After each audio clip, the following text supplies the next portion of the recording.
Behind the Glass makes its return 7 o'clock. I think we agreed on 7 o'clock. Yep, they're giving me the nod. 7 o'clock tonight.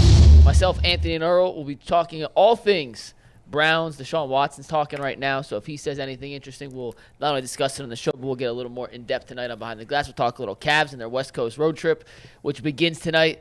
Some behind-the-scenes stories and much, much more. That is tonight, Behind the Glass at 7 o'clock. And with that, let's welcome in Leroy Hoard, our resident running back. What's up, Leroy? What's up? What's up? How you doing, Leroy? Everything good? I feel good, man. Watched the Browns game. You guys weren't kidding. He made a couple of throws. You were like, holy smokes. Right. This is why he's playing here. And then he had a couple of them. And the thing is that with a rotator cuff, right, there's 4 muscles. Don't know which one is injured. Don't know, there's some fluid in there or whatever. And one time you can lift your arm and it's great. And one time you can lift your arm and it's terrible. Right. And I can't, and you don't, like, I can't explain it. I know that, it's something you deal with. And the only thing that's going to fix it is about 3 months off. And he still may need to have it repaired. So I'm going to be patient with this, but it felt good to see him be able to rip the ball a few times, right? To where at least you got an idea that, one, the thing that I like seeing was he was making pretty good decisions. Whether he executed them or not was a different story. Right? It was a good week to get back. He probably had a little more time than he would normally have. And I would hope that he can build on this. So, I'm excited. I'm glad to see that he's playing. When you see some of the throws that he makes, you see why the Browns did what they did. When you see other throws, you see why he sat out a couple of weeks. And I thought after watching him struggle with a couple of throws, I'm like, how in the hell did he even try to play after 1 week? Because it looked, you know what I mean? But, like, look how long it's been for him to be able to throw, like, maybe 15 balls. Or, like, really rip 15 balls. So it's going to be a process. I do think that what helps is that you can still rely on that run game. You still got the defense, huh? I don't agree with you at all, Leroy. I think their run game is subpar. I think it has. I think it has more to do with the circumstance in which they were running, right? It never seemed like when I watched the game, it never seemed like they were committed to running the football. Right? It almost seemed like that was a game we're going to try to get Deshaun Watson back in action. But they ran it 40 times. Yeah. Okay. Like, you can still, look, you can do something a lot and it still don't look right. Okay. Right? But you trust the backs they're using? Yeah. Who's the horse? No, here's who I trust. Here's who I trust. I trust that offensive line. That's where I'm going with that. Right? And so when I would lean on them, and what I would do is I think they're trying to run the football to everybody's skill set. And so it looks clunky when you try to take these little backs and run them way outside. Right? I'm tired of seeing that. Like, you want to be a running back, you got to run in between the tackles. You can bounce it, but I'm not running sweeps with you. Like, it's running those sweeps with those running backs is too hit or miss, right? And here's what I can't afford. I can't afford 2nd and 14. I can deal with 2nd and 7, but I can't deal with 2nd and 14 because you ran a sweep and didn't get back to the line of scrimmage. And that's what it seems like they're doing. They're trying to use, Ford and try to get him outside and use his speed. Don't put players, especially a running back, don't try to make a running back, don't determine where a running back runs. just let him use his eyes, and if he gets there, fine. You got to just run to your strength, the strengths of your team, and let the running back make it happen. They're trying to put these running backs a lot of times and say, oh, he's a fast guy. We're going to run sweeps with him and counters and stuff like that. Nope. I want all the running backs doing the same stuff. It's just going to look different because they all have different skill sets. Who's the horse of this group? I don't know if you're going to have I don't know if you're ever going to have a horse like, Nick Chubb. I don't think. I know what you mean. Clearly, if I had to, I would say. Group. I'm just wondering, who are you leaning on when you need the 3 or 4 yards? Who is that guy? Well, when you need 3 or 4 yards, it's got to be Kareem. I think so too. Because I think the other two guys get nervous and try to run around everybody. So yeah, that's what I think that is. But still, I think you have to. Even though they ran it a lot, did it ever seem like they were actually committed to it? It almost seemed like they were running it a lot because they didn't want to throw it a lot. Right? So make it part of the game plan. Make a conscious effort to be physical up front. Make a conscious effort to get the run game going, and they'll be fine. Because, before a couple of weeks, they were running the ball really good with Nick Chubb out. And it's still not – and look, guess what? They're still top 5 running the football. So as much as you're unhappy with the results the last couple of weeks and how they've been running the football, the overall season and the overall output that they've had running the football has been pretty good. Yeah, but that's because of Nick Chubb and because they run it. I mean, their total rushing yards is high, but if you look at yards per carry, they stink without Chubb. Listen, that's okay. If you can run the ball 40 times, you're dominating the line of scrimmage. Because look, it's very easy for a team to put you in a situation where you can't run the ball that much. You see what I mean? So, and you know who used to do this? Bill Cowher. Bill Cowher would say, I don't care if I got to run it 40 times for 100 yards. It's the 40 carries that the other team is allowing me to have. Yeah, because you got to be moving the football. You got to have a lot of first downs in there to run it that many times. Exactly. Yeah. So you have to put it in the context that if you were able to run the ball 40 times and still win a football game, the yardage isn't as important as the carries. Right, the but that's time a lot of possession. But you'd admit, Leroy, it's a lot easier to do against the Arizona Cardinals than it will be against Baltimore and Pittsburgh. Of course. Yeah. Of course. Yeah. Of course. I'm not going there at all. Yeah. But I will say this. If you play Baltimore and Baltimore lets you run it 40 times, they ain't got the ball. And you still control the line of scrimmage regardless of how many yards you have. Because you can't just run it 40 times. You have to have some type of production in order to get that many carries. Right. So while we're looking at yards per carry and we're looking at how many total yards or whatever, the 40 carries is the most important part. Because if you can run the ball 40 times, that means that you're controlling that line of scrimmage. You're controlling the time of possession. Yeah, that's 20 minutes. That's fair. That's 20 minutes worth of run, worth of game clock. Exactly. Yeah. Exactly. See, Leroy, I think go ahead. I was going to say, what would be your plan? Like, obviously, we know the Ravens are well coached. If they're smart, they're probably going to double team Amari Cooper the whole game. Mm-hmm. So, I don't know why teams haven't done that more because none of the other wide receivers have done much. And a lot of that's on the quarterback play, but still, what do you do if they're double teaming Amari Cooper all the time? Why? Well, first of all, explain to me why teams wouldn't do that all the time, knowing that the other wide receivers have been ineffective. Is there a reason teams wouldn't do that more often? You know what I hate more than anything in football? Double teaming a receiver. Because he's still got 50 by 50 to run. How the hell are you going to guard him with 2 guys? You're wasting a guy. You can go man underneath and run around with him and then have a deep guy that's roaming the field. But if you come up and try to double one guy, all you got to do is run around on one of the guys. The other guy can't run on top of him. It's a wasted guy. And people don't realize that. Even when they used to, when I ran routes and got doubled, it was the dumbest thing in the world. I just look at one of them and run around on him. Where the other guy going to go? He don't know where I'm going. It's an interesting So point. it's dumb. Why don't they? They don't have to. Amari Cooper can still get open against double coverage. You ever see guys get doubled? They're always chasing. Oh, he threw it in double coverage.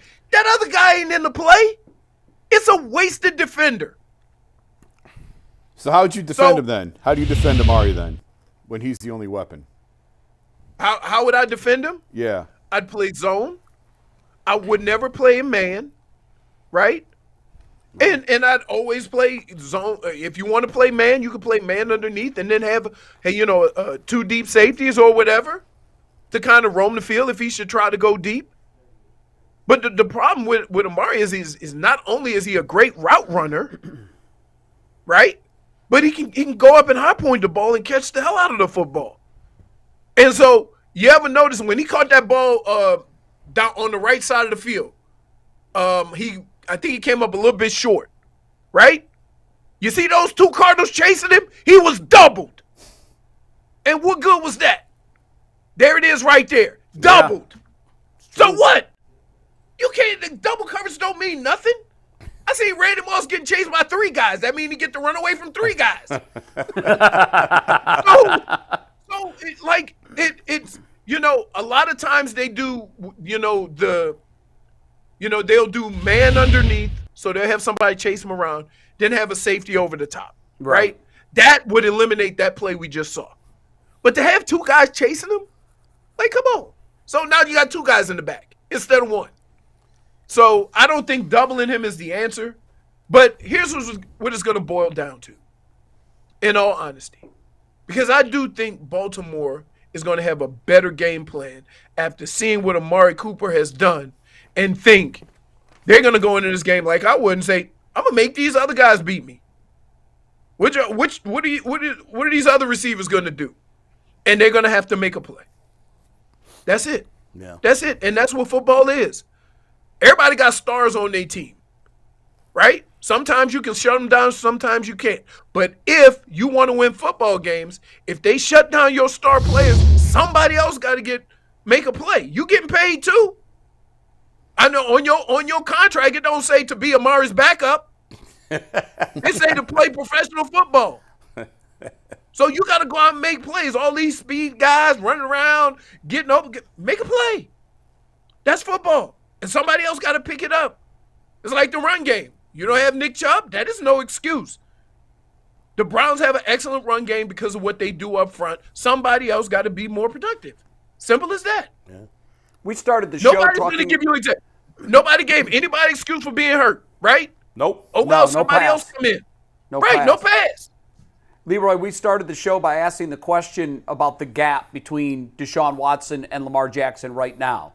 Because once upon a time, they were in the same conversation. They were very similar players.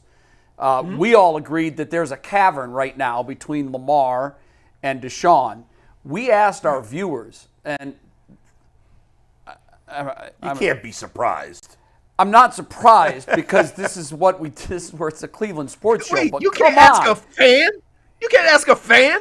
Exactly. But we do these kind of things because we like to talk about it. But Lamar won our poll. It was basically Lamar or Deshaun. Who you got?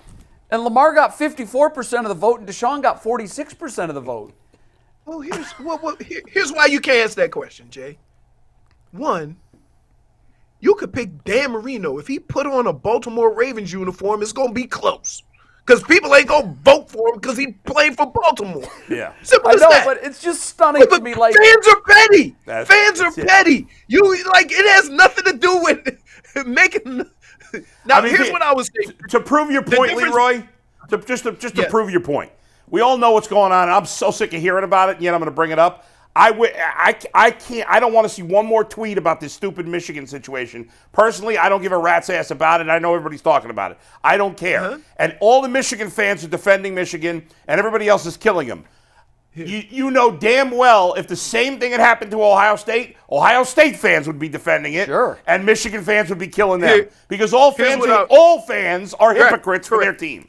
Right, but here's what I would say. Here's all I said about this. Yeah. Right?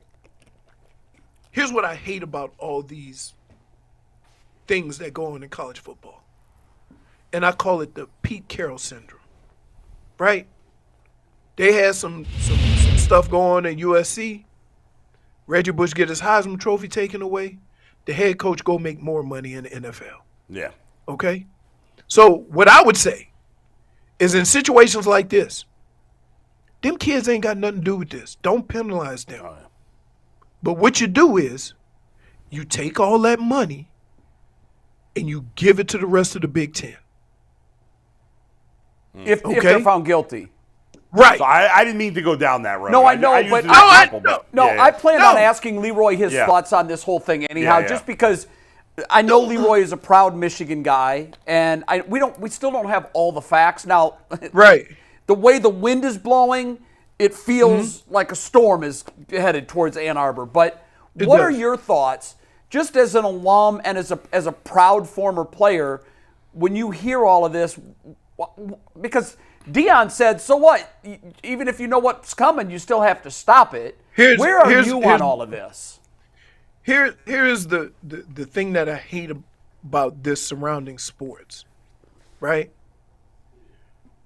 We are all, the whole point of sport is me competing against the other guy, right? Right, fairly. I played my entire football career based on confrontations, right? Meaning that I know that I was going to face somebody that wasn't blocked or barely blocked or free. And that wasn't an excuse to get tackled. And I played my whole career based on that. Right. Now you're telling me that it's an advantage to know that I'm coming. No, Leroy, that's And so- not. It's an advantage to know whether you're passing or running. You know that. No. So I disagree with that. Listen, here, and this is the part of competition that bothers me. Just because you know what Randy Moss, hell, Jerry Rice ran slants for 15 years and nobody still couldn't stop it. I get that, Leroy, but in certain situations in the game, there's a reason they call a play in the huddle. And they if don't it didn't call help, they it wouldn't at the do line it. of scrimmage. It's just like the And steroid guys. If it didn't help they to wouldn't know do what it. was coming, why did they go to such pains to do it? And I've talked to a lot of former NFL players about this and a lot of people that played in college but never NFL. And the vast majority of them said, just like in baseball, hell yeah, it's an advantage if I know you're throwing a fastball or a curveball. And in football, most of them said the same thing. Yes, you still have to stop it. And yes, you will have inherent advantages when you have superior players like the ones you mentioned, Randy Moss, Jerry Rice. But when all things are equal, if I know you're running or I know you're passing, you have to admit, you have an advantage when it comes to stopping that. That's half the battle. We know what you're going to do. I mean, I guess. Like, I still, like, as we show the play with Amari Cooper getting doubled and him running by two guys, right? Like, it But just still, Leroy, you're going to put more guys in the box if you're running. You know that. Yeah, and here's the other thing. I don't want, and look, and I'm gonna be honest about this, is that something's gonna happen. I would be more inclined to penalize the school and not the players. Not the players. What about the coaches? You know what? Coaches can get that money back. Coaches can get those years back. A player cannot get college eligibility back. Very true. And so the kids that the people that end up paying more than anybody are the kids who are going to be gone in a couple of years anyway. That's what I'm. Unless you did something, unless you were involved in it, yeah. Correct. But Leroy, I will say this: in the old days, the player didn't have an option because if he you're put on probation. Well, hell, if I transfer, I have to sit a year. That's not the case anymore. That's true. You want to leave Michigan? You want to go to Ohio State and play there next fall? You can do that now. Right, but here's what I would say. Under no circumstance would I've gone to play for another school. Like it's not, to some people, it's not that easy. Well, loyalty You know isn't what I what it mean? was Times have when you changed. were Yeah, there. loyalty's different. Your I brain guess. is dead, Yeah, Leroy, yeah. and I agree with you. I guess. I feel the same way. get But it. today's players, my son's a track coach at Rutgers, and he said, Dad, the recruiting cycle never stops. In the old days, Right. you got a kid, you could relax, and now I want to make my team better. You're recruiting that kid every year. Through the year. Do something Right. that one of them doesn't like one time. Now you have to re-recruit the kid. Right. It's I got you. crazy. Last thing, I got Leroy. you. Last thing, having nothing to do with college. Your Miami Dolphins, they're a complete fraud. Are they not? Will you admit they're a fraud? No. Why? Here's how I look at the Miami Dolphins. Right? The 3 teams that they've lost to have been consistent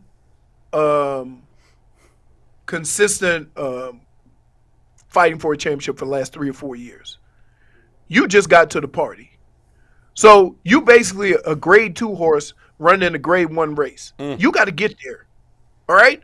Stop treating Miami like they're equal with all those teams. They ain't there yet. They ain't got the experience yet. They got to go through, even the coach, the players, everybody has to go through that. So to sit here and say they're frauds because after 1 year of going 9-8, you expect them to be 14-3. I didn't expect them to be crazy. 14-3. No, I'm just saying. Yeah. But that's the way people make it sound like, oh, all of a sudden they supposed to compete with these teams. Yeah. Listen, they got some learning to do. They got some growing to do. Coaching staff, players, everybody. You don't learn from those situations unless you're in those situations. They'll get better at it. Okay? They have the worst. It may not be this year. It may be next year. I don't know. But I do know you don't just wake up and end up being able to just compete with everybody. You got to go through some of these things. It's a progression. Worst for strength sure. of victory in the entire NFL. Well, they're 6-0 or And- 0-6 against teams with winning records. No, and- 0-3. Yeah, And 0-3. we've seen- They're 6-0 against teams with losing records. And guess what? Here's the thing that sucks about all this. We're doing strength of schedule now. Did you see what the strength of schedule was before the season started? Sure, it's when gonna some of these change. teams we thought were going to be good, Yeah. now they suck. It always Right. changes. So it always changes. They don't make the schedule. Right. So look, and the great thing about where the Browns are and the great thing where the Dolphins are, you got to play those teams. You gonna play Buffalo again. You got to play Dallas. You got to play Baltimore. So it's all in front of you. Sure. So at the end of this season, you beat 2 of those 3 teams, and you on a little bit of a run, the narrative will change. It's a long season. I'm not sitting here nitpicking, oh, you didn't beat the Super Bowl champs last year, and oh, you know what? Kansas City never looks flustered. You know why? Been there, done that. Yeah, that's very true. Right.